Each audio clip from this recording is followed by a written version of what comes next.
그렇습니다. 자, 일단 여러분들 힘내서 한번 봅니다. 자, 힘내서.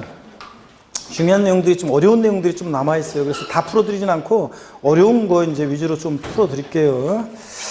자, 일단 아까 기본공제는 한번 장기보유등재는 정리했고 기본공제를 한번 정리하고 가셔야 돼요. 그래서 어디를 보시냐면 여러분들 기본공제 아까 그 해설을 먼저 보는데요. 56번 문제에 있어서 552페이지에 한 장 넘기시죠. 552페이지에 핵심 정리를 먼저 봅니다. 기본공제, 가필차장, 소기과죠. 양도소득 과세표준금액 구하기에서 양도소득부에서 공제된 기본공제 봅니다. 핵심 정리를 먼저 보세요. 양도소득 있는 고조에 대해서 다음에 소득별로 옵니다. 양도자산별로 X예요. 소득별로. 가필차장 소니까 양도소득금액에서 기본공제하는 거니까 소득별로 당연대 소득금액에서 연 250만을 공제합니다. 보유연에 관계없이요. 미등기 양도산을 제외하고 모든 양도산에 있어서 다 적용합니다. 그래서 양도 기본공제는 뭐만 아니면 미등기 양도만 아니면 싹 다 깔아줍니다. 등기가 됐는데 안 된다 그러면 물론 틀려요. 기본공제는 싹 다 깔아줍니다. 자, 어떤 소득금액별로 기본공제 주냐? 토지, 건물, 부동산에 관한 권리, 기타라산 이거 전부 합친 양도소득금액에서 1년에 250. 또 주식 양도소득금액에서 1년에 얼마? 250. 파생상품 양도소득금액에서 1년에 얼마? 250만 원 공제합니다. 그러니까 국내 또 여기는 안 나왔지만 기본소 보면 국내 소득과 국외 소득을 또 구별해서 기본공제를 해줘요. 국내 소득과 국외 소득을 구별해서. 그러면 여러분 보세요. 어떤 거주자가 양도를 합니다. 거주자가 양도를 하는데 자, 국내에서 부동산 등을 양도했고 토지 건물 부동산에 관한 권리 기타라산 양도했고 또 그러면 여기서 얼마요?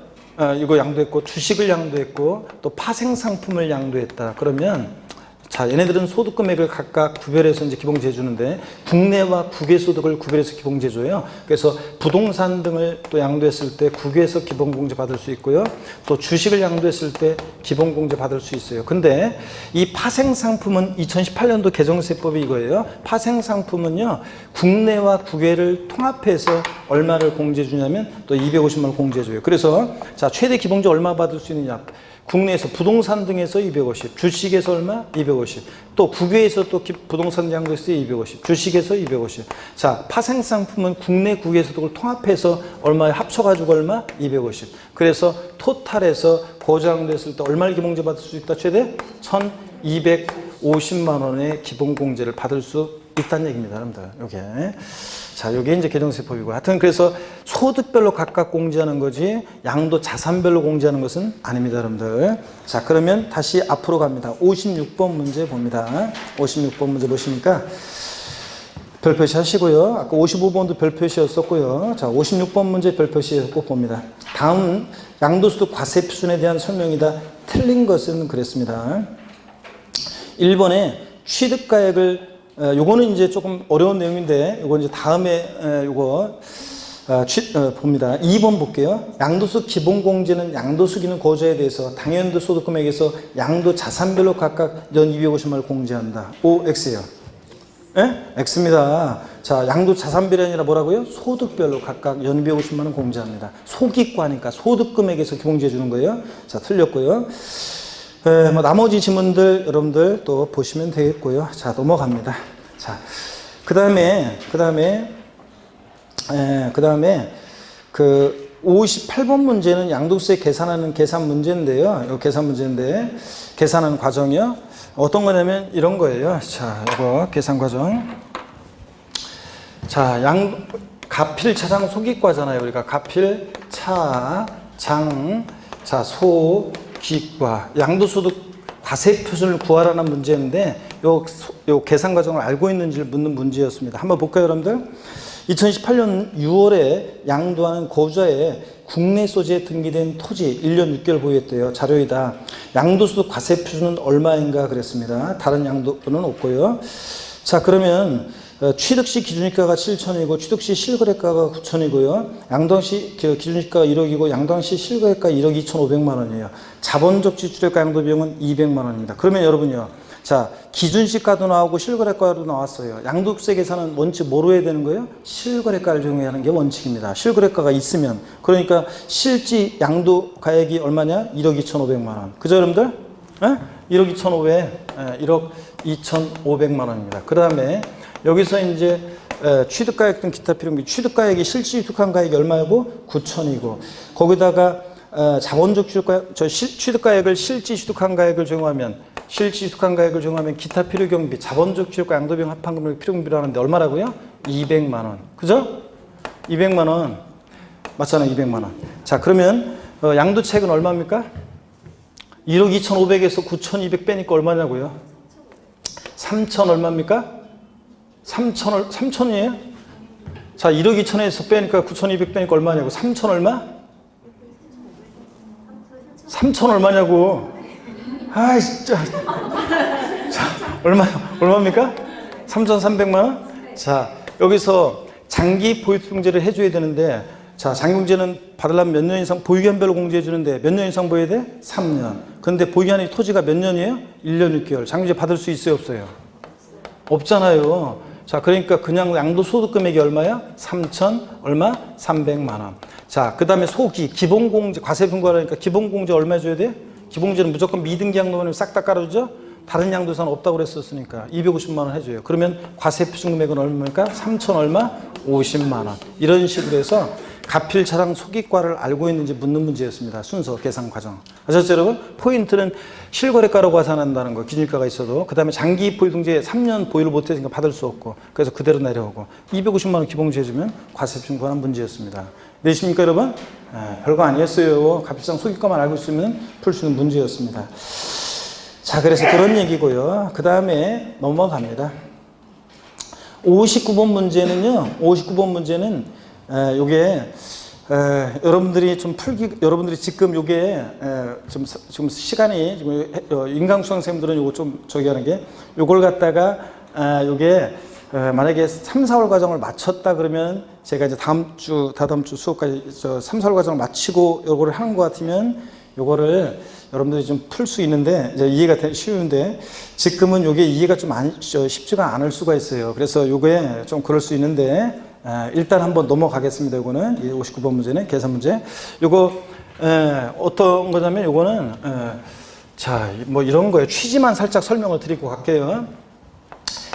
자, 필요경비는 취득가액 플러스 기타 필요경비잖아요. 합한금액인데, 기타 필요경비 합한금액인데, 자, 기타 필요경비. 근데 여러분 보세요. 기타 필요경비인데, 아까 우리가 취득가액이 확인되면 기타 필요경비는 자본적 지출액과 양도비용 합한금액을 우리가 필요경비로 해요. 그렇다고 그랬죠, 여러분들? 네. 근데 취득가액이 근데 확인이 안 돼요. 자, 취득가액이 확인이 안 되면 취득가액 불명하면 계산 문제가 이제 어려울 때가 가끔씩 나오는데 작년에 어려웠었고, 그랬습니다. 좀 어렵고, 요 해에도 좀 어려웠던 거였어요. 취득가액이 불명하면 취득가액은 매, 감, 자, 환, 기 이렇게 해서 매감한 또는 기준시가를 적용합니다. 자, 그런데 그럴 때는 기타 필요경비는 일일이 들어간 비용 공제하지 않고 기타 필요경비를 취득가액을 이런 걸 추계해서 정하게 되면 기타 필요경비는 아까 필요경비 계산 공제액을 적용한다고 그랬죠? 그렇잖아요. 필요경비 계산 공제액 을 적용합니다. 요거 합한금액을 필요경비. 근데 이 문제에서는 취득가액이 매매사익이나 감정가액이 없어요. 그래서 취득가액을 환산가액으로 하게 돼요. 근데 여러분 보세요. 취득가액을 환산가액으로 할 때는 나중에 기본서에서 배워요. 취득가액을 환산가액으로 하면 환산가액 플러스 기타 필요경비, 필요경비 계산 공제액 합친 금액과, 취득가액을 특별히 매매사익이나 감정가액으로 할 때는 그냥 기타 필요경비는 필요경비 계산 공제액을 적용하면 되는데, 이걸 특별히 환산가액으로 할 때는 있잖아요.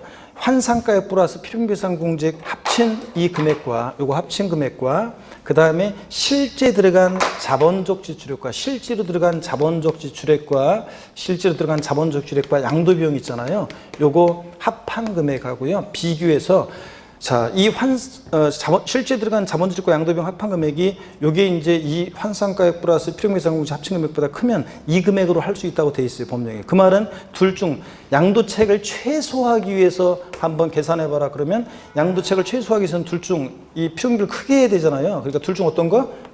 선택해서 공제받을 수 있어요. 자, 선택해서. 그런데 이제 여기서 이제 이 문제 보면 이 환산가액 플러스 필요금비상 공제 합친 금액보다 실제 들어간 자본주식과 양도비용 합한 금액이 더 커요. 그래서 요것을 필요경비로 했을 때 양도가액에서 필요경비 빼서 이제 양도세액을 최소화하기 위해서 구하는 그런 문제입니다, 이게. 자, 그래서 요거 아직 이제 안 배웠어가지고 여러분들 조금 어려울 수가 있는데 다음에 한번 또 다 배우게 돼요, 이렇게. 요런 얘기입니다. 근데 포인트는 이걸 계산 문제로 나왔으니까 계산 문제는 또 안 나와요. 그럼 서술형으로 물어볼 때 취득가액을 환산가액 불분명해서 매감한 게 중에서 환산가액으로 할 때는 환산가액 플러스 필요금계상 공제 합친 금액과 실제 들어간 자본주식과 양도비용 합한 금액 중에 둘 중 어떤 거? 양도세액을 최소화하기 위해서는 선택해서 공제받을 수 있다는 거. 자, 작은 거 선택하는 밥은 없겠죠? 이걸 크게 해야지, 필요금비를 크게 해야지 양도세액이 최소화되니까. 그래서 둘 중 큰 것을 이제 선택해서 공제한다는 얘기입니다. 이해되십니까, 여러분? 취지만 알고 넘어갑니다. 그 다음에 60번 문제를 보겠습니다. 60번 문제를 보시면요. 60번 문제를 보시면 소득세법상, 자, 별표시합니다. 60번 문제. 소득세법상 등기된 국내 부동산에 대한 양도소득세 과세표준의 세율에 관한 내용으로 옳은 것, 단 조정 대상 지역은 아니라고 하고 문제를 풀어봐야 되는데 한 장 넘깁니다. 554페이지 양도세 세율을 다시 한번 정리해 보겠습니다. 자, 올해 개정 내용도 있고 그래서 어떻든 간에 세율은 반드시 별표시해놓고 정리를 해 두셔야 되는데요. 자, 먼저 세율 봅니다. 양도세 세율은 대상 종류에 따라 보유연에 따라 과세표준금의 크기에 따라 달라지는데 먼저 부동산에 관한 권리는요. 자, 원칙적으로 기본 세율은 종합소득세 누진세율 적용 그래가지고 6에서 42%까지 이렇게 적용돼요. 종합세율 7단계로. 근데 미등기 양도했다 그러면 토지 건물 부동산에 관한 권리는 세율 같이 가는데 몇 프로입니까? 70%고요. 자, 비사업용 토지는 기본세율 적용될 때 10%를 추가해가지고 16%부터 52%까지 이제 적용이 돼요. 자, 그리고 쭉 나와 있는데 여기 표로 되어 있는 게 주식하고 파생상품 물으셔도 되고 이거 좀 헷갈리게 되어 있네요. 그래서 제가 다시 한번 정리해 드리겠습니다. 여기 보세요. 이거 어떤 얘기인지 여기 보세요. 자, 양도세 세율은 이렇게 정리하면 돼요. 양도소득세 세율은 자, 비례세율, 누진세율이 적용되는데 대상 종류에 따라 달라져요. 토지, 건물, 부동산에 관한 권리요. 부동산에 관한 권리. 자, 그랬을 때 토지하고 건물, 부동산에 관한 권리인데 그럴 때 세율 같이 가는데 이 건물에서 주택은 제외하고 부동산에 관한 권리 중에서 조합원 입주권은 따로, 주택과 조합원 입주권은 따로 세율이 적용돼요. 자, 주택과 조합원 입주권을 제외한 토지, 건물, 부동산에 관한 권리는 미등기 양도했다 그러면 몇 프로입니까? 70%고 등기됐다 그러면 보유연에 따라 달라져요. 1년 미만 보유하고 양도하면 양도세 세율은 몇 프로냐? 얘네들은 50%예요. 1년 이상, 자, 1년 이상 2년 미만 보유하고 양도하면 양도세 세율이 40%예요. 자, 그 다음에 2년 이상 보유했을 때, 2년 이상 보유하고 양도할 때 얘네들은 6%부터 자, 6에서 42%까지 7단계 초과 누진세율이 적용돼요. 과표관 7단계로.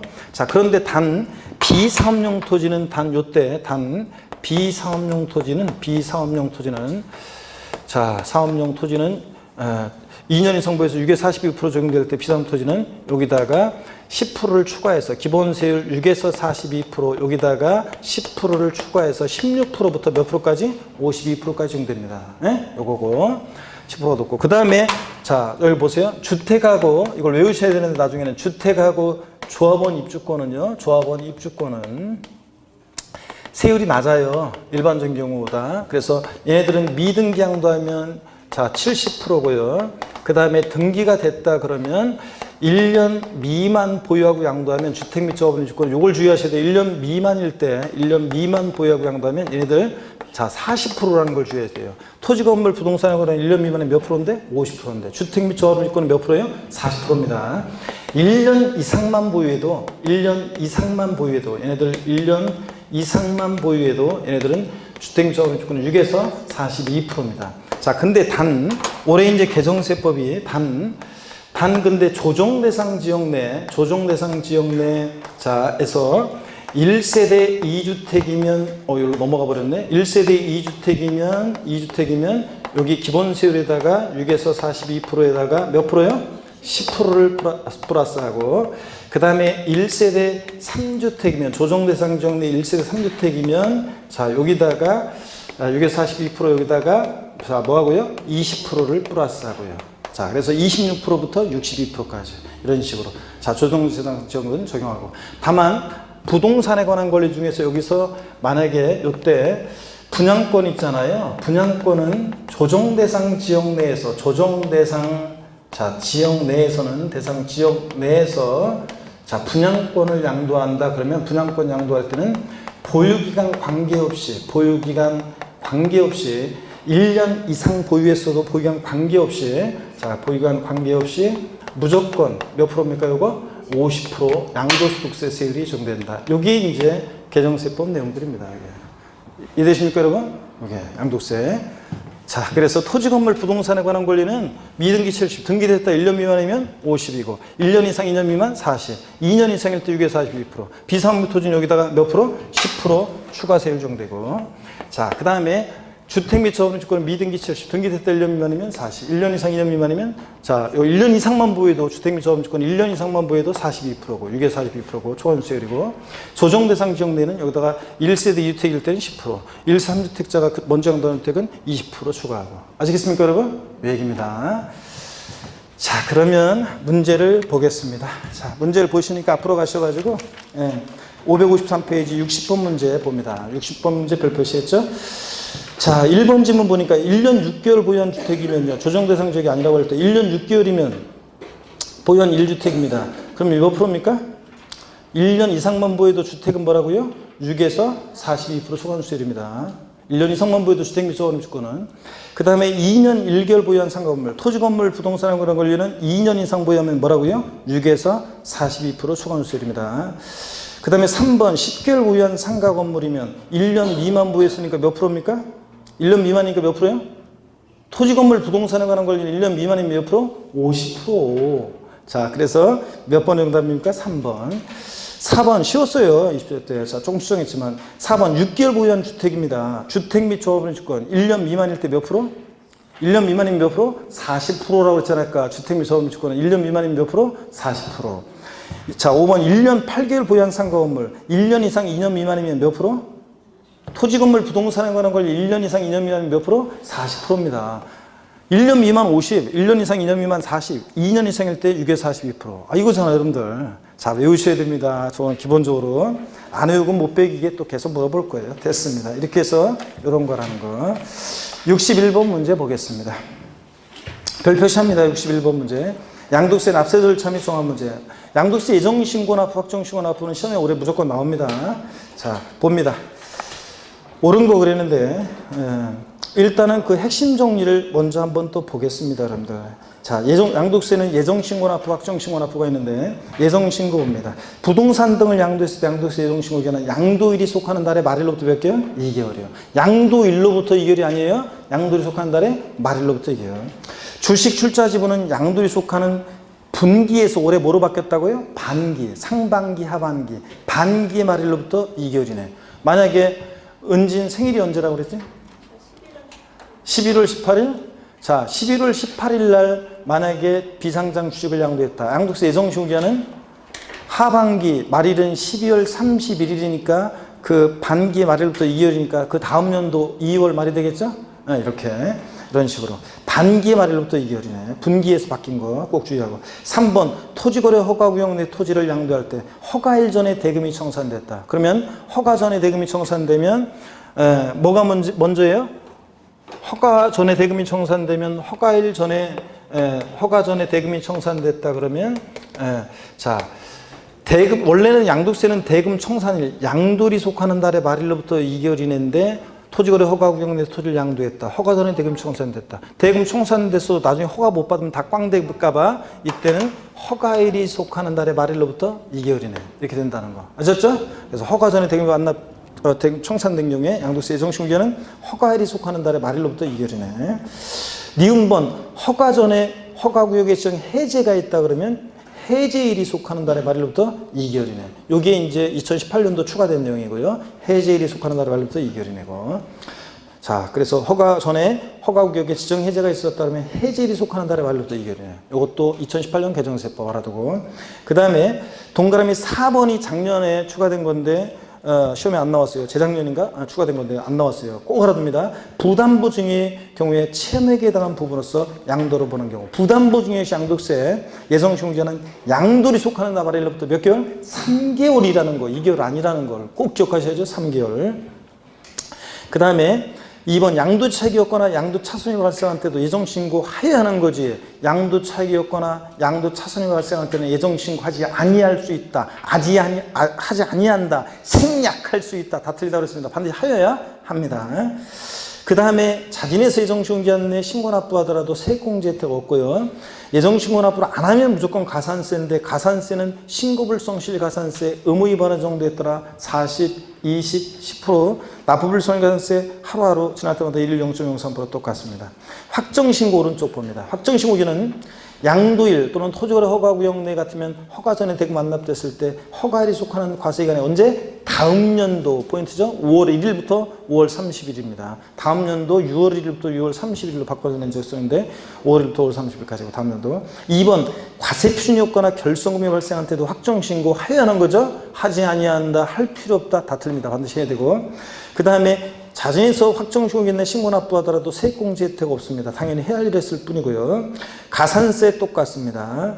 예정신고하고 확정신고 자 봅니다. 중요하죠. 이런 것들 다 예정신고를 이행한 경우에는 확정신고하지 아니할 수 있다고 했습니다. 자 양도리 속한다 말로 또 2개월 이내 예정신고 납부를 했어요. 자 세금배산 달라질 게 없는데 다음 연도 5월 달에 뭐하러 또 확정신고를 또 해요. 예정신고 한 자는 확정신고하지 아니할 수 있습니다.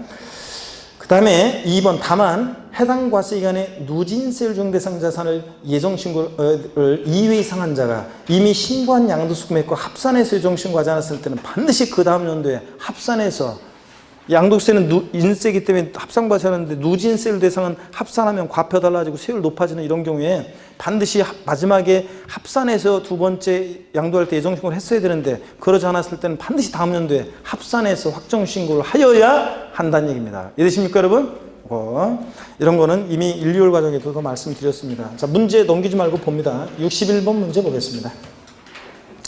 소득세법상 고자 양도소득 과세 표준에 자 신고 및 납부에 관한 설명으로 안에 분할 납부가 나오는구나. 참 한 장 넘깁니다. 맞다. 자 분할 납부까지 봐야 되겠네요. 556페이지 자 봅니다. 양도세 분할 납부입니다. 양도세 물납은 돼야 안 돼요? 물납은 돼야 안 돼요? 안 됩니다. 분할 납부는 되는데 분할 납부 봅니다. 고자로서 예정신고 납부 또는 확정신고에 따라 납부할세액이 각각 1천만 원 초과하는 자는 납부할세 미출이죠. 납부할세 1천만 원 초과할 때 분할 납부할 수 있고 납부할세액의 일부를 납부기한이 지난 날부터 몇 개월 이내? 2개월 이내 분할 납부할 수 있다. 미출 조항입니다. 자 재산세 종부세는 납부할세 얼마 초과할 때 분할 납부할 수 있었어요? 500만 원 초과할 때. 양도세는 얼마? 1천만 원 초과할 때 분할 납부할 수 있고 납부할세 일부를 납부기한이 지나서 2개월 이내. 얼마를 어떻게 분할 납부할 수 있냐? 1천만 원 초과할 때 할 수 있으니까 1천만 원 초과하면서 2천만 원 이하 2천만 원 초과로 나눠서 2천만 원 이하일 때는 자 1천만 원 초과하는 금액을 분할 납부할 수 있다. 거기 그렇게 돼 있죠? 그 말은 원래 납기내는 최소 얼마 깔고? 최소 납기내에 1,000만 원 깔아놓고 나머지면 분할 납부입니다. 자 그러면 양도세 납부할세액이 1,800만 원이다. 최대 분납가는 금액 얼마다? 800만 원. 이런 얘기고 2천만 원 초과할 때는 50% 이하 금액이니까 양도세 납부할세액이 3,600만 원이다. 최대 분납가는 금액 얼마다? 1,800만 원. 최대 절반까지. 아셨죠? 이 얘기입니다. 그러면 문제 보겠습니다. 61번 문제 봅니다. 자 옳은 거 고르는 문제인데요. 1번 질문 2018년 3월 21일에 주택을 양도하고 잔금을 청산한 경우에 2018년 6월 30일에 예정신고할 수 있다. 그래요? 양도일이 3월 20일이니까 양도일이 속하는 달에 말일로부터 몇 개월? 2개월 내니까 언제까지 해야 돼? 5월 31일까지 해야죠. 5월 31일까지. 양도일이 속한 달 말일로부터 2개월. 자기 생일날 양도한 것으로 해서 다 해버리라고 그랬잖아요. 틀렸고요. 2번 봅니다. 2번 보니까 확정신고 납부 시 납부할세액이 1,600만 원인 경우 600만 원을 분할 납부할 수 있다.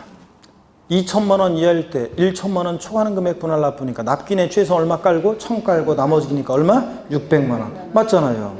2번이 정답입니다, 여러분. 자, 3번 예정신고 납부 시 납부할세액이 2천만 원인 경우에 분납할 수 없다. 2천만 원이면 분할 납부할 수 있잖아요. 1천만 원 초과할 때 분할 납부할 수 있다고 되어 있잖아요. 그러니까 할 수 있고. 4번 양도 차손이 발생한 경우 예정신고하지 아니한다. 양도 차익이었거나 양도 차손이 발생한 때도 무조건 예정신고하여야 한다고 그랬습니다. 5번 예정신고하지 않은 거주자가 해당 과세기간에 과세 표준이 없는 경우에 확정신고하지 아니한다. 자, 과세 표준 금액이 없거나 결손금이 발생한 때도 확정신고하여야 한다고 그랬습니다. 하지 아니한다니까 틀렸습니다. 자, 이것도 틀렸고 넘어갑니다. 자, 그래서 넘어가고요. 그 62번 문제 여러분이 또 풀어보시고요. 63번 문제 별표시합니다. 63번 문제 별표시하고요. 다음은 양도소득세 양도세 신고 및 납부에 관한 설명이다. 틀린 것은 그랬습니다. 이것도 또 주로 반복해서 나오고 있습니다, 여러분들. 그 1번 지문 보니까 고자가 아파트 당첨권을 유상양도하고 양도소득 과세표준 예정신고 자진 납부하는 경우에 그 산출세액에서 납부할 세액의 10% 상당한 금액을 예정신고 납부세액으로 공제하지 아니한다 그랬는데 옛날에는 자진해서 예정신고 기간 내에 신고 납부를 하면 세액공제 혜택이 있었는데 자 지금은 당연히 해야 할 일을 했을 뿐이기 때문에 자 상을 준다 안 준다? 안 줘요. 세액공제 혜택 없습니다. 맞고요. 2번 국토의 계획 및 이용하는 법률 규정에 따른 토지거래 계약에 관한 허가 구역에 있는 토지를 양도함에 있어서 토지거래 계약 허가를 받기 전에 대금을 청산한 경우에 허가 전에 대금 청산됐으니까 어떤 게 나중이에요? 허가 전에 대금 청산됐으니까 어떤 게 나중이야? 허가일. 그럴 때는 허가일이 속하는 달에 발급도 몇 개월? 2개월 예정신고해야 한다. 맞죠 여러분들? 네. 3번 당해연도에 양도소득 금액이 있는 고자는 당해연도에 다음 연도 5월 1일부터 5월 31일까지 확정신고해야 한다. 그렇죠? 예. 4번 고자로서 양도소득 과세품 예정신고 또는 확정신고함에 있어서 납부할세액 1천만 원 초과하는 자는 납부할세액 일부를 납부기한 경과 45일 이내에 분할 납부할 수 있다. 몇 개월이요? 2개월 내. 5번은 뭐 반복되는 거고요. 자 넘어갑니다 여러분. 자 64번 문제도 여러분이 보시면 돼요. 양도세 납세지 주소지라는 거 여러분이 보시고요. 넘어갑니다. 65번 문제 한번 봅니다. 65번 문제를 보시면 소득세법상 양도소득세에 관한 설명으로 자 옳은 것은 그랬습니다. 65번 문제 옳은 거 1번에 거주자가 국외 토지를 양도한 경우 양도일까지 계속해서 10년간 국내 주소를 두었다면 양도소득 과세표준 예정신고해야 한다. 국외에 소지하는 자산에 대한 양도소득세 납세무자는 거주자야 되는데 그냥 거주자는 아니고 양도일은 계속해서 몇 년간 5년 이상 주소 고수 등 고장원이 납세무가 있습니다. 그러니까 자 10년간 국내 주소를 뒀으니까 당연히 국외에 소지하는 토지에 대해서 자, 양도세 납세무가 있잖아요. 예정신고해야 한다. 맞죠, 여러분들? 맞잖아요. 5년 이상 주소 고수 둔 거주자니까 10년간 주소를 두었다면 국외 소지하는 토지에 대해서 양도세 납부할 의무가 있습니다. 2번 비고자가 국외 토지를 양도한 경우 양도소득세 납세 의무가 있다. 마돈나가 국외 토지, 미국에 있는 부동산 토지 팔았을 때 양도세 납세 의무 있어요? 없지. 3번 거주자가 국내 상가 건물을 양도한 경우에 거주자의 주소지와 상가 건물의 소재지가 다르다면 양도세 납세지는 상가 건물 소재지입니까? 여러분이 경기도 광명시에 주소 두고 부산에 있는 부동산 팔았을 때 양도세 납세지는 집 가까운 어디서? 주소지 관할 세무서를 납세지로 합니다. 부산까지 멀어 내려가요. 자 그래서 거주자 주소지를 납세지로 합니다. 3번 틀렸고 4번 비고자가 국내 주택을 양도한 경우에 양도세 납세지는 비고자의 국외 주소지다. 마돈나가 우리나라 국내에 있는 부동산 팔았을 때 양도세 납세지 미국 관할세무서 안 되죠? 국내 그 주소지를 납세지로 합니다. 자 국내 원천 사업장이 있으면 사업장 소지, 사업장이 없으면 국내 원천 수익이 발생한 장소. 그러니까 국내 부동산 그 소재지입니다. 5번 거주자가 국외 주택을 양도한 경우 양도일까지 계획해서 5년간 국내에 주소를 두었다면 양도소득 금액 계산 시 장기 포획통제가 적용된다. 여러분 국외 소지하는 자산은 장기유제 받을 수 있다고 그랬어요? 없다고 그랬어요? 아까 안 된다고 그랬잖아요. 국내 소지하는 자산만 양도세 받을 수 있고 국외 자산은 장기유제 받을 수 있다 없다? 없다고 그랬습니다. 여러분들. 자 66번 문제는 납세지에 관한 거 보시면 되고요. 67번 문제가 작년 문제인데요. 작년 문제인데 한번 보겠습니다. 요게 이제 자 봅니다. 소득세법상 거주자 양도세에 관한 설명으로 틀린 거 그랬는데요. 틀린 거 그랬는데 자, 5번 질문을 한번 볼게요. 특수관계인 간의 거래가 아닌 경우로서 취득가액이 실질거래가액을 인정 또는 확인할 수 없어서 그 가액을 추계 결정 또는 경정하는 경우에 매매사례가액, 감정가액, 기준시가의 순수에 따라 적용한 가액이어야 한다. 자, 취득가액이 지금 인정 확인 안 돼 불분명해. 그래서 추계 결정 경정합니다. 취득가액을 어떻게 추계 결정 경정해? 매, 감, 환, 기 순서입니다. 이거 왜 틀렸어요? 환상가액 빠졌잖아요. 매감기 순수에 따라 적용한 가액이어야 한다. 틀렸죠, 여러분들? 환상가액 빠져서 틀렸잖아요. 매감기가 아니라 뭐라고요? 매감, 환기요. 이거 말고 있으면 맞출 수 있는 문제였습니다. 68번 문제, 여러분들 68번 문제 종합 문제로 쭉 나오는데요. 여러분이 한번 이것도 풀어봅니다. 그 다음에 69번 문제 별표시합니다. 69번 문제도 별표시고요. 69번 문제 별표시고 70번 문제도 별표시인데요. 여러분요. 70번 문제도 별표시인데 70번 문제를 좀 한번 볼게요. 여러분들 70번 문제를 한번 보겠습니다.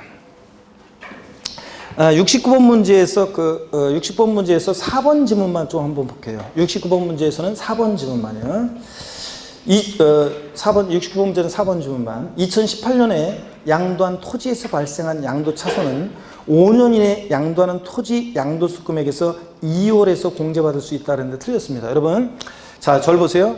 양도소득은 일시적 우발적 소득이기 때문에 세율별 공제에서 공제지 못한 결손금이 발생했어요. 그러니까 남는 결손금은요, 요거 다음 연도로 2월에서 공제받을 수 없어요. 어떤 건지 아직 배경, 이걸 설명하려면 좀 시간이 길어가지고. 근데 아까 주택 임대소득에서 발생한 결손금은요, 마이너스 된 것은 다음 연도로 2월에서 공제받을 수 있어요. 부동산 임대업에서 주택 임대소득에 대한 것은 다음 연도로 2월에서 공제받을 수 있는데 양도소득에 대한 것은 결손금 마이너스 생겼을 때 자, 결손금을 다음 연도로 2월에서 공제받을 수 있다 없다? 없다는 얘기입니다. 여러분들 아시겠습니까 여러분? 그 얘기예요. 근데 5년 내에서 2월에서 공제받을 수 있다는 거 틀려요. 자, 이렇게 한번 나왔어요. 70번 문제 별표시하고요. 자, 요게 이제 사실은 요게 이제 문제예요. 지금 이게 2월과세 특례 요거하고 부당해 이상 부인 특례는 요거는 여러분들이 지금 1, 2월 과정에서 안 배웠어요. 3, 4월 과정에서 이제 살짝 배우기 시작하고 5, 6월 달에 이제 본격적으로 하게 되는데 3, 4월 과정에 올해는 설명할 거예요. 근데 문제는 요거만 부당해 이상 부인 특례, 2월과세 특례 제대로 이해하려면 요거만 한 1시간은 설명을 해야 돼요. 그래서 한 30분 이상 1시간 설명해야 되는데 제가요 일단 빠르게 한번 있잖아요. 오늘 아니 1시간 동안 한다는 건 아니고 말하자면 어떤 건지 이게 맛배기로 어떤 건지 살짝만 말씀을 드릴게요. 일단 요거는 일단 제껴놓고요. 그래서 별표시만 하고 일단 올해 70번 문제 요거 2월과세 특례 작년에 나올 줄 알았더니 안 나왔어요. 70번 문제 별표시 그리고 563페이지 73번 문제 별표시요. 부당해상 부인 특례 73번 문제 별표시고 73번 문제 별표시고요. 그 다음에 넘어갑니다. 76번 문제는 종합 문제인데 별표시 하시고 76번 문제 별표시 하시고요. 자, 그러면 76번 문제 한번 보겠습니다. 일단 이거는 제끼고 76번 문제 봅니다. 소득세법상 자, 고자의 양도소득세 비과세에 관한 설명으로 옳은 것은 그랬습니다. 한번 볼게요, 여러분들.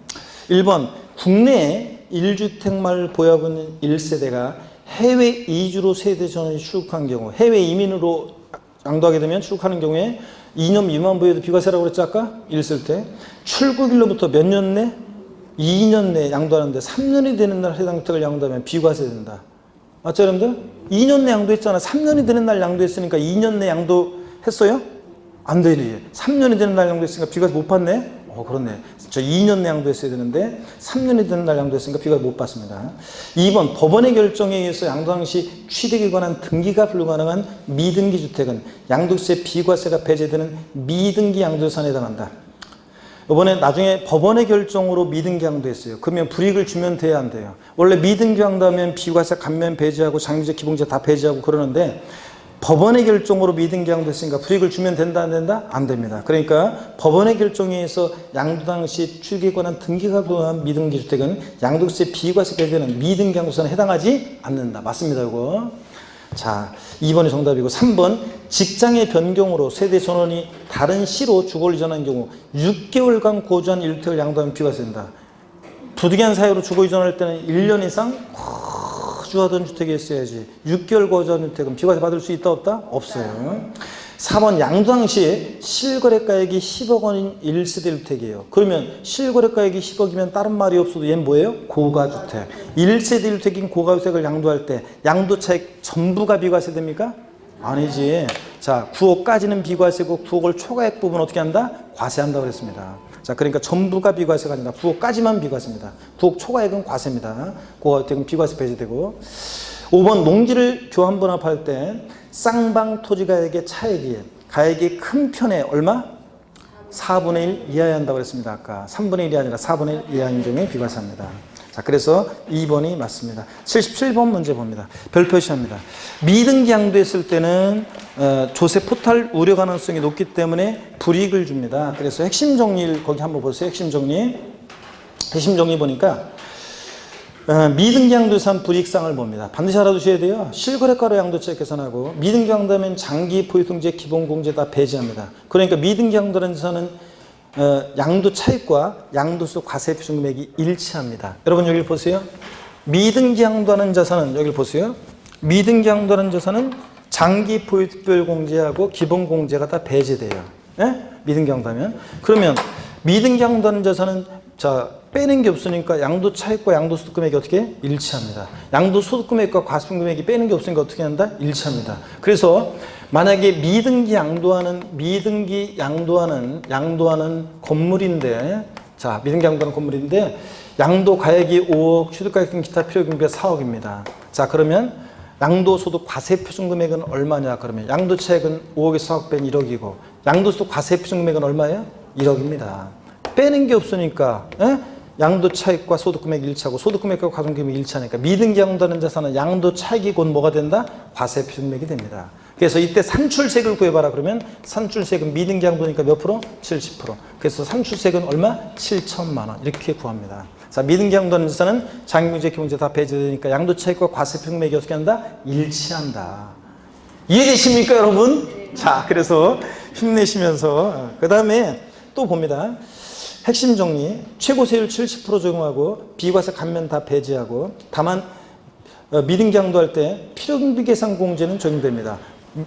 371 등기된 토지 건물은 취득 당시 기준일가의 필요경비 계산 공제율은 3%인데 미등기 양도하는 자산은 배제하는 것은 아니고 불이익은 있지만 얼마? 0.3% 적용합니다. 이런 것들 다 중요하고 그 다음에 미등기 양도했는데도 자, 불이익을 주지 않는 경우가 있어요. 등기된 곳으로 의지해가지고. 어떤 경우인지 1번부터 8번까지 쭉 나오는데 4번만 일단 밑줄입니다.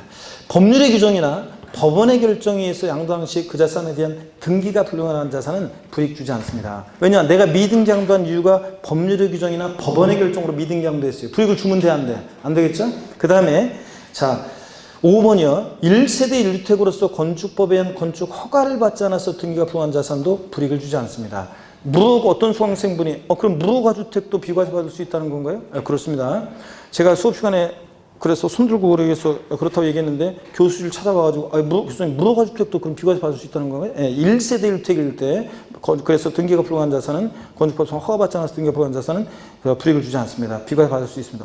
무허가주택 이상하네. 그래서 제가 불러가지고 예규까지 딱 보여줬어요. 예규 나온 걸 보여줬어요. 그랬는데도 근데 화장실에서 제가 볼일 보고 있는데 있죠? 옆에 와가지고 교수님 에이 나보고 어쩌라고 그러면서 내가 갔었는데 여러분 자 이거 자 1세대 1주택으로서 건축법에서 허가받지 않은 등기가 불가능한 자산 불이익 주지 않습니다. 이런 거 쭉 한번 여기 남아 있습니다. 그래서 77번 문제 한번 보세요. 미등기 양도자산에 대한 설명이다. 맞는 것은 그런데 1번 미등기 양도자산의 경우에도 2년 이상 보유한 1세대 1주택에 되게 돼서는 원적으로 양도세가 비과세된다. 그래요? 비과세 해줘요? 금방 받잖아요. 비과세 감면 다 배제입니다. 미등기 양도하면 안 해줘요. 2번 미등기 양도자산에 대해서는 소득세법 및 조세특례자산법상의 감면을 적용받을 수 없다. 그렇습니까? 비과세 감면 다 배제합니다. 그러니까 맞죠 여러분? 2번이 정답입니다. 3번 미등기 양도자산에 대해서 장기 포유공제는 적용받을 수 없으나 기본공제는 적용받을 수 있다. 둘 다 어떻게 한다? 다 배제입니다. 미등기 양도는 장기공제 경제 다.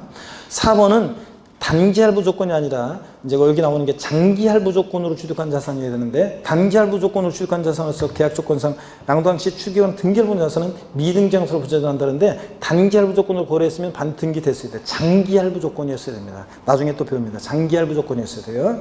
5번 미등기 양도세에 대해서는 양도세 과세편에다가 몇 프로 세율 정합니까?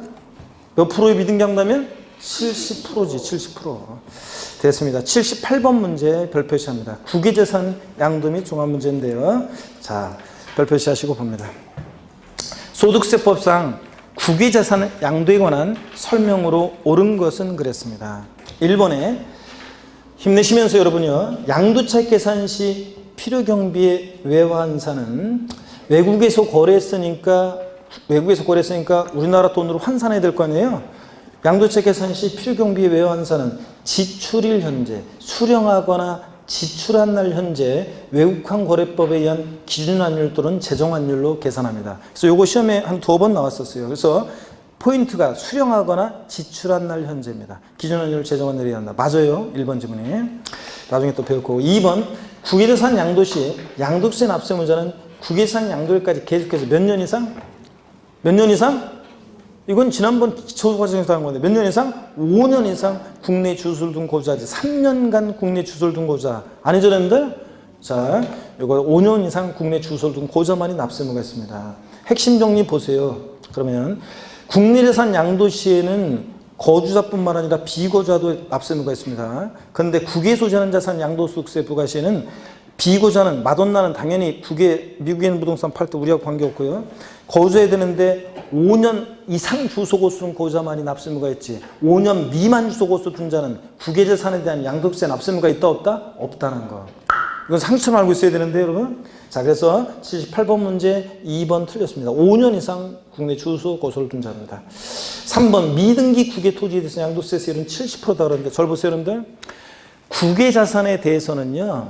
국외자산을 양도할 때는 등기와 관련한 내용이라든가 또 기준시가에 관한 내용은 적용이 없어요. 우리나라가 전 세계 남극, 북극, 아프리카, 아시아, 오세아니아, 그린란드 자, 전 세계 아메리카 대륙 전 세계 부동산에 어떻게 등기를 관리해요? 또 그 다음에 기준시가를 어떻게 매겨요? 그러니까 등기와 관련한 내용은 적용이 있다 없다? 없어요. 그래서 부동산 임차권, 국내 재산 양도시는 반드시 등기된 부동산 임차권만 대상이지 미등기 부동산 임차권은 양도세 대상이 아니잖아요. 그죠? 그렇잖아요. 근데 국외재산 양도시에는 등기와 관계없이 부동산 임차권 대상이 되고요. 또 세율, 최고 세율 70% 이런 거 적용이 있다 없다? 없어요. 국외재산 양도시 양도세 세율은요.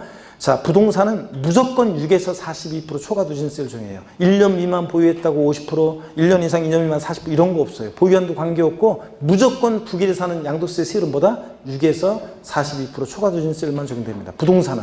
예? 자, 무조건. 자, 그래서 3번 지문 해설을 봅니다. 국외 양도세 세율은 적용 시 미등기 세율은 적용되지 아니한다. 그러므로 국외재산 양도세는 미등기더라도 무조건 뭐다? 6에서 42% 적용합니다. 4번 지문 올라가서 봅니다. 78번. 장기 보유통제는 국외재산의 보유기한이 3년 이상인 경우에만 적용된다. 네? 장기제 국외재산의 보유기한이 몇 년? 3년 이상인 경우에만 적용한다. 자, 장기 보유통제는 받을 수 있다고 그랬어요? 없다고 그랬어요? 아까도 나왔었는데, 아까도 최근에 기출문제. 국외재산 양도시는 장기제 해준다, 안 해준다? 안 해줍니다. 그러니까 틀렸습니다. 자, 그 다음에 5번 3년 보유수도 국외재산 장기제 못 받아요. 이렇게 슬쩍 꼬십니다. 5번 국외재산의 양도가액은 실지거래가액이 있더라도 양도당 시 현황을 반영한 시가에 한다는데 틀렸고요. 5번 지문 해설을 보세요. 국외재산의 양도가액은 실지거래가액이 있으면 국외재산도 실거래가액에 의하고 다만 취득 당시 실거래가액을 확인할 수 없을 때 양도자산에 수지하는 국가의 취득 당시 현황을 반영한 시가에 의하는 예외도 있습니다. 근데 원칙은 뭘 적용해? 국외재산도 실거래가를 적용합니다. 당연히 실거래가로 계산해야지. 국내 재산이든 국외재산이든. 아이고 여러분들 힘내시고 넘어갑니다. 그런 얘기고요. 그래서 뭐 79번하고 이런 것들 여러분이 한번 풀어보세요. 비슷비슷한 내용이 반복이 돼요. 여러분이 풀어보시고 그 다음에 어디로 가시냐면 여러분요. 나머지는 뭐 여러분이 쭉 보시면 되고요. 81번 문제 여러분이 풀어보시고요. 81번 문제도 반복됩니다. 충분히 풀어볼 수 있죠. 있어요. 자, 1세대 1주택 비과세에서 우리나라 국내 주택 하나가 있고 국외 주택이 있어요. 예? 그럴 때 국내에 있는 1주택을 양도할 때 자, 비과세 받을 수 있어요, 없어요? 2년 보유한 국내 주택이 있고 2년 보유한 국외 소재 주택이 있어요. 1세대가. 그럴 때 국내에 있는 주택을 양도했을 때 비과세 받을 수 있어요, 없어요?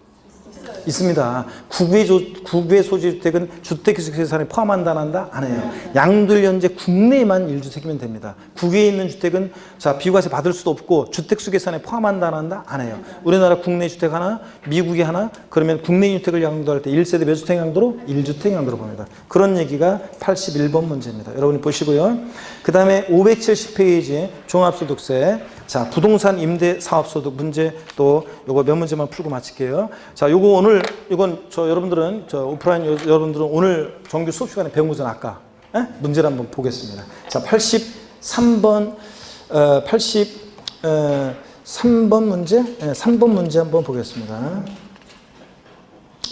아니다. 84번 문제를 보겠습니다. 별표시합니다. 수정한 거기 때문에 이걸 차라리 수정한 걸 보는 게 낫지. 84번 문제 별표시합니다.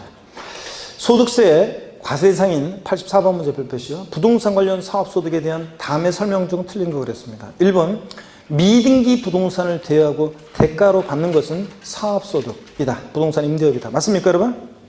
미등기 부동산도 포함해서 대여소득 사업소득입니다. 실질과세 원칙상. 2번 부동산 상해권리 대여로 발생하는 소득도 사업소득이며 부동산 임대비 대상이 되는 부동산 상해권리로는 공익사업과 관련한 지역권 지상권의 설정 대여소득을 댈 수 있다. 그렇습니까? 아까 올해 개정세법 지상권, 지역권 대여소득은 사업소득인데 다만 공익사업과 관련한 지상권, 지역권 대여소득 뭐라고요? 기타 소득세 대상이라고 했습니다. 그래서 여러분들 이런 식으로 물어볼 수 있습니다. 그래서 2번 이거 틀렸습니다. 정답이고 3번 공장재단을 대여하고 받는 데 것도 사업소득이고 4번 전세권 설정하고 대가 받는 것도 사업소득이고 그죠? 부동산 상해권리로서 전세권, 지상권, 지역권, 부동산 임차권 이런 것들 대여소득 사업 부동산 상해권리 대여로 소득입니다. 5번 자기 소유 부동산을 타인의 담보로 사용하게 하고 사용대가 받는 것도 뭐고요? 사업소득입니다. 물상보증인 생각하시고 85번 문제 한번 보겠습니다. 85번 문제 소득세법상 국내 소재 1주택만을 수여하는 경우에 관한 설명으로 틀린 것은 그랬습니다. 1번에 임대한 과세기간 종료일 현재 기준시가 10억 원인 1주택을 임대하고 지급받은 소득은 사업소득으로 과세한다. 자 여러분 기준시가가 10억이면 얘는 별다른 말이 없어도 과세기간 종료일 현재 기준시가 10억이면 얘를 뭐라고 그랬어요? 부동산 임대비에서 고가주택이라고 그랬죠? 고가주택이라는 게 여러분요 자 보세요. 고가주택이라는 게 보세요. 우리가 고가주택이요.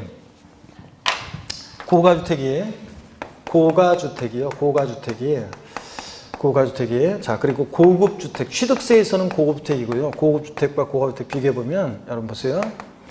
취득세에서 고급주택은요, 아직 요건 안 배웠지만, 가액 기준이 취득 당시, 면적 제한도 있지만, 취득 당시 공통적인 기준은 고급주택 요건이 취득 당시 실지 취득한 가격, 취득 당시 실지 취득한 가격이 취득 가격이 얼마예요 이거? 취득 당시 얼마? 예? 자 아니고요. 취득 당시 시가 표준액이 요거 6억 원 초과하는 주택이에요. 6억 초과하는 주택이고. 취득세에서 고급주택은요. 근데 자 양도소득세에서 고가주택은 요거 양도 당시 실지 거래 가액이 얼마요? 9억 원 초과하는 주택이고 그 다음에 부동산 임대업에서 종합소득세 부동산 임대업에서 임대 관련 사업소득 임대업에서 고가주택이라는 것은 아까 과세기간 종료일 또는 개실이 아니라 종료일 현재 또는 양도일 현재 자 기준시가로 얼마? 기준시가로 9억 원을 초과하는 주택입니다. 자 요거 아까 그랬잖아요. 자 그랬을 때 기준시가 9억 원 초과하는 고가주택이다 그러면 자 요거 일개 소유하는 자 원래 주택 임대소득이요 월세 받을 때 일개 딱 주택 하나가 있는 사람의 임대소득은 비과세합니다. 자 근데 단 하나라 할지라도 국외 소지하는 주택과 고가주택은 어떻게 한다? 과세합니다. 예? 자, 그래서 여기서 지금 다른 말이 없어도 여기 보세요. 과세기한 종률 현재 기준가 10억이니까 9억 초과했으니까 얘는 뭐래요? 고가주택입니다. 그러면 1주택을 임대하고 받은 소득은 비과세가 아니라 뭐다? 과세입니다. 맞죠, 여러분들? 원래 1개 소유하는 주택 임대는 비과세하지만 고가주택은 과세. 맞고. 2번, 양도 당시 실거래가액이 10억 원인 법정 요건을 충족하는 등기된 1세대 1주택을 양도한 경우 실거래가가 10억이면 얘는 뭐예요? 고가주택. 양도세에서. 이런 경우 양도차익의 최대 100분의 80의 보전별 공제를 적용받을 수 있다. 양도세가 과세되는 1세대 1주택, 고가주택은 장기 보증제를 왕창해 줍니다. 보유연세 8%씩 적용해서 24%부터 몇 프로까지? 80%까지 왕창해 준다고 그랬잖아요. 아까 배웠잖아요, 이거는. 예? 그 다음에 맞고요. 3번, 갑과 을이 고가주택이 아닌 공동소유 1주택, 갑지분율 40%, 을지분율 60%를 임대하는 경우에 주택임대소득의 비과세 여부를 판정할 때 1개 소유자 주택임대 비과세에서 갑과 을이 각각 1주택을 소유하는 것으로 봐 주택수를 계산한다. 아까 1개 소유자 주택임대 비과세 주택수 계산할 때 공동소유주택은 어떻게 한다고 했습니까? 아까? 공동소유주택은 지분이 가장 큰 자의 소유를 계산하되 지분이 가장 큰 자가 2인 이상일 때 각각의 소유를 계산한다. 그러니까 여기 지분이 가장 큰 자의 소유를 계산하니까 누구의 주택으로? 을의 주택으로 계산합니다. 자, 갑과 을이 1주택 소유한 것으로 본다? 틀렸습니다. 그렇죠, 여러분들? 3번 정답. 4번, 법령이 정한 1세대로서 건축법에서 건축 허가를 받지 않아서 등기가 불가한 주택을 양도할 때는 미등기 양도세나 보지 아니한다. 아까 무허가주택 비과세 되나요? 다 따라다니는 사람. 1세대 주택으로서 건축법상 허가받지 않은 등기가 불가한 주택은 불이익 주지 않습니다. 정당한 서겠다고 봐서. 그 다음에 5번 소유하고 있던 공부상 주택인 1세대 주택을 전부 영업용 건물로 사용하다 양도할 때는 양도세 비과세의 1세대 주택을 보지 아니한다. 자, 여러분요. 그렇잖아요. 자, 실질과세 원칙에 따라서 양도일 현재 전부 이 주택 공부상공 주택인데 영업용 건물로 양도하면 영업용 건물 양도로 과세한다고 그랬죠? 그랬잖아요, 여러분들. 이제 눈이 안 들어오는구나, 이게. 힘들으셔서. 자, 그러면요. 자, 다음. 자, 90번, 574페이지 90번 문제만, 90번 문제, 전세주택과 관련한 게 나오면 좋은데. 아까 90번 문제는 수업 시간에 풀었으니까 여러분이 풀어보시고, 88번 문제 한번 보겠습니다. 이거 마지막 풀고 마치겠습니다. 88번 문제요. 자, 봅니다. 24회 기출문제인데 보세요. 소득세법상 고저의 부동산 임대와 관련해서 발생한 소득에 관한 설명으로 틀린 거 그랬습니다. 1번 국외 소지하는 주택 임대수는 주택수 관계없이 어떻게 한다? 과세합니다. 고가주택과 국외소유주택은 1주택이라도 무조건 과세한다고 그랬죠? 그렇잖아요. 2번 3주택, 법령이 정하는 소형주택 아니고 을 소유하는 자가 받은 보증금의 합계액이 2억 원인 경우 법령이 정하는 바에 따라 계산한 간주임대를 사업소득 총수금액에 산입한다. 자, 여러분, 전세주택은 몇 주택 이상이어야 돼? 3주택 이상이면서 보증금 보증금 합계액이 얼마? 3억 원을 초과해야지. 2억이니까 과세한다 안 한다? 안 합니다. 총수금액에 산입한다. 틀렸습니다. 3번 2주택 소형주택 아니고 2주택과 2개의 상업용 건물을 소유하는 자가 보증금을 받은 경우에 2개의 상업용 건물에 대해서만 법령을 정하는 바에 따라 계산한 간주임대료를 사업소득 총수금액에 산입한다 그랬습니다. 맞는 지문인데요. 자, 여러분, 왜냐하면 주택은 몇 주택부터 과세한다고요? 저 보증금만 받고 임대했으니까 전세주택은 몇 주택부터? 3주택이요. 자, 그러니까 과세하지 않고 여기서 상업용 건물, 상가는 무조건 과세예요. 상가는 무조건 과세고요. 자, 그래서 상가에 대한 간주임대를 계산한다? 맞습니다, 여러분. 이게. 자, 이런 얘기예요. 여러분, 여기 한번 정리해 드릴게요, 마지막으로. 아이고, 시간 다 됐네요. 자, 그래서 이것만 보겠습니다. 상가 임대는요, 상가 임대는요, 이게요, 상가 임대는 무조건 과세예요. 이게 한 채든 두 채든 상가는 일단 한 채든 두 채든 무조건 과세입니다. 자, 상가는 이게 월세든 월임대로 받는 월세든 전세 보증금만 받고 임대하는 전세든 무조건 과세예요. 상가 임대는 무조건 과세입니다. 근데 주택의 임대는 보세요. 주택의 임대는 먼저 달라져요. 주택의 임대는 보세요. 주택 임대는 달라요. 주택임대는 먼저 보세요. 주택임대 만약에 이게 1주택이잖아요.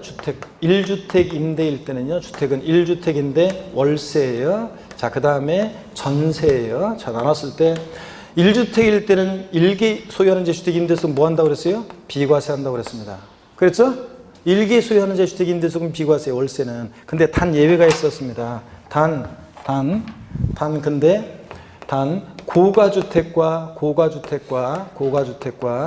그 다음에 국외 소재 주택은 자, 어떻게 한다? 제외합니다. 과세입니다. 이거는. 국외 주택은 자, 과세. 하나하나 할지라도 과세랍니다. 그 다음에 1주택일 때 전세 보증만 받고 임대했다. 전세주택은 과세해야 안 해요? 전세주택 과세해야 안 해요? 안 합니다, 여러분들. 과세 안 해요. 자, 과세 안 합니다. 비과세입니다. 자, 이렇게 하면 좀 그런가요? 과세 안 한다고 할게요. 과세 안 합니다. 그 다음에 2주택일 때요. 자, 2주택일 때 월세주택은 과세하겠어요? 안 하겠어요? 과세합니다. 무조건. 한 개만 비과세지. 전세주택은 2주택일 때 하나는 전세 주고 하나는 월세 주고, 자, 그랬을 때 전세주택은 과세해야 안 해요? 전세주택은 과세 안 합니다. 몇 주택부터 과세? 3주택부터 과세합니다. 자, 그 다음에 자, 3주택 소유하는 자입니다. 3주택일 때. 자, 월세주택은 무조건 어떻게 한다? 과세예요.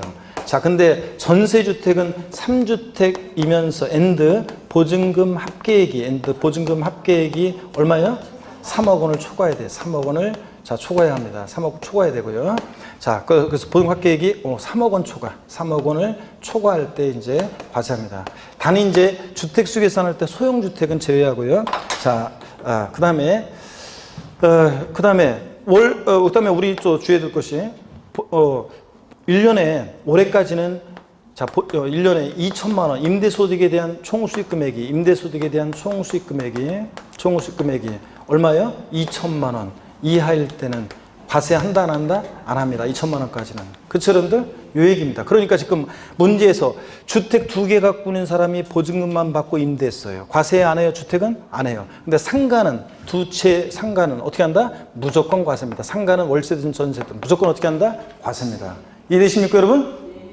눈이 동그랗게 떠가지고 요거만 이따가 사진을 찍어 가세요, 여러분들. 그래서 자, 88번 문제 다시 한번 봅니다. 3번 지문. 2주택, 법령이 정하는 소유주택 아니고 2주택과 2개의 상업용 건물을 소유한 자가 보증금을 받은 경우에 2개의 상업용 건물에 대해서만 계산한 간주임대를 사업소득 총수계산에 판다. 상가만 과세지. 2주택은 전세주택은 과세한다 안 한다? 안 합니다. 그 얘기고. 4번. 주택임대소득이 과세되는 고가주택은 과세기간 종료일 현재 기준유가로 얼마? 9억 원을 초과하는 주택을 말하고. 그죠? 부동산 임대에 비해서. 실거래가가 아니라 기준주가로. 5번. 사업자가 부동산을 임대하고 임대료 외에 전기료, 수수료 등 공공요금의 명목으로 지급받은 금액이 공공요금의 납부액을 초과했다. 그럼 초과액은 당연히 총수익금액에 산입합니다. 그렇지 않으면 왕창 받을 거 아니에요? 자, 그런 얘기입니다. 당연한 얘기고요. 자, 이렇게 해서 주택수에 따라서 이렇게 상가는 무조건 과세고 주택임대는 월세주택과 보증금 전세금만 받고 임대한 전세주택이 내용이 달라집니다, 여러분. 아시겠습니까, 여러분? 네, 요거. 자, 그래서 이렇게 해서 이런 때는 이제 과세고요. 자, 됐습니다. 그러면 이렇게 해서 여러분들 제가 그 배우자 또는 직계임속간 이월과세 특례하고 부당행위 계산부인 특례만 요번에 부득이하게 요거를 제가 좀 문제를 뺐어요, 여러분. 그래서 요거는 그 기출문제 해설 특강하면서 이거 조금 했었어야 되는데 일단 요거는 뭐 어떤간에 다음에 정규 수업 시간에 또 하도록 그 문제는 하도록 하겠습니다. 하여튼 여러분 자 오후 동안 고생 많으셨는데 요렇게라도 한번 훑어보고 이제 여러분들이 내용을 또 보시게 되면 그러면 이제 내용 보실 때 정규 수업 시간에 배울 때 이게 이거였구나 하면서 대충 포인트가 보이리라 믿습니다. 여러분 잘 들으셨습니까, 여러분? 자, 힘내시고 오늘 늦게까지 고생 많으셨는데 자, 하여튼 그동안 고생하신 여러분 본인과 여러분 동료와 저에게 힘찬 박수 치면서 마치겠습니다. 고맙습니다. 여러분. 수고하셨습니다.